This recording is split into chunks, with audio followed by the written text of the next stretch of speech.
Hi, Joanna. Good evening, everybody. It's been another cloudy affair. It's been quite a quiet day as well, but pretty cold, pretty disappointing, really. Just to illustrate the point for you, this has been the story through the course of the day today. Not that much in the way of sunny spells coming through. A few down to the southwest, across Northern Ireland and western Scotland. Elsewhere, a lot of cloud. Now, that cloud stays with us. A cold, frosty night for many, but more significant weather starts to arrive into the west, and this is telling the real story. Some wet and windy weather, and on the leading edge of that, we could see some significant snow. Anywhere from the Midlands further north, we have the potential for some snow. So warnings have been issued, and you can go online for further details. You can see that snow arriving by the early hours of the morning across Scotland, and I suspect by the time we get to the early morning rush hour, there will be some significant snowfall starting to gather. By the end of the event, we could see as much as 15 centimetres perhaps to the tops of higher ground in Scotland, 2 to 4 centimetres at lower levels. So it is going to be a snowy old start to the morning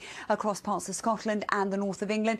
It'll be rain primarily into Northern Ireland and west-facing coast of Wales. Mild air starting to push in behind. Also, we've got some rain across two parts of Cornwall as well. Now, as we track a little bit further east along that south coast towards the London area, it's a cloudy, cold and frosty start to the morning. But again, it's a relatively quiet one, and I suspect it will stay largely fine and dry through the southeast, through eastern England, through much of the day. The Midlands, though, a quiet start, but that snow is expected to arrive a little later on. Here it is across the Peaks and Pennines again before the system clears through. We could see as much as 10 centimetres of snowfall here. That's likely to cause some disruption.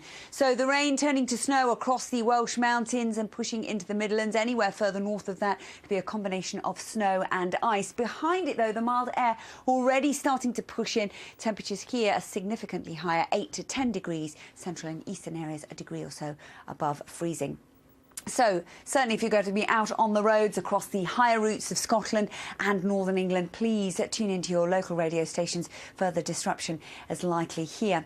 That system will continue to shift further south and east through Wednesday night towards Thursday morning. It'll probably still be lingering in the extreme southeast first thing. It will clear away. Behind it, quite blustery. There'll be a case of sunny spells, scattered showers, but a much milder feel to things, 7 to 10 degrees. We haven't seen those temperatures for quite some time across the country. So, yes, some significant snow is likely across northern Britain over the next 24 hours. That clears away and it'll be much, much milder.